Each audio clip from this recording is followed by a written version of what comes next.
ISI Dawood के गिरफ्तार हुए हैं 6 दहशतगर्दों ने इंकशाफ किया है। पाकिस्तान में कराची रची गई थी ये पूरी साजिश, हिंदुस्तान में सीरियल ब्लास्ट करने की थी। 6 दहशतगर्दों में से 2 को पाकिस्तान में ट्रेनिंग मिली है। 15 दिन की ट्रेनिंग में AK-47 और RDX का इस्तेमाल करना सिखाया गया है।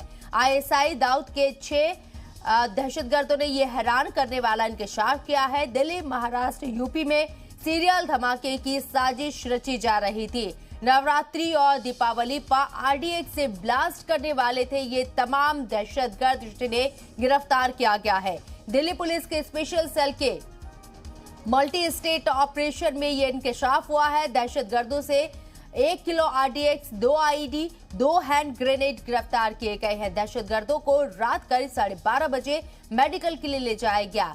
ये वीडियो उसी का है जो आप देख रही हैं। ये दहशतगर्द है और हमारे साथ हमारे नुमाइंदे शोएब रजा मौजूद है बात करने के लिए। शोएब, बड़ी साजिश थी दिल्ली को दहलाने की, और क्या इंकशाफ किया गया है? कोई अंदर की मालूमात आपको मिल पाई है? बिल्कुल, देखिए, अभी तक जो जानकारी है, रात 12:30 बजे के बाद क्योंकि मेडिकल के लिए इनको ले जाया गया था और जो 6 लोग हैं, 6 इसमें शामिल थे। इसके अलावा भी कुछ लोग इसमें शामिल हो सकते हैं। ये जो जानकारी है वो मिल रही है, और जो एजेंसियां है या फिर जो स्पेशल सेल है वो कहीं ना कहीं अभी जांच कर रहा है इस पूरे मामले में।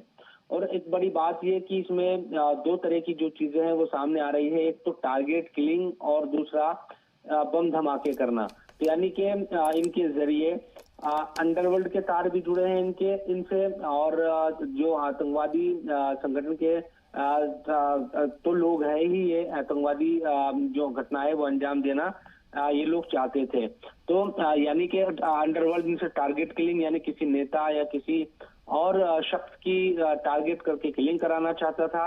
वहीं बम धमाकों को भी खास तौर पर त्योहारों के दिनों में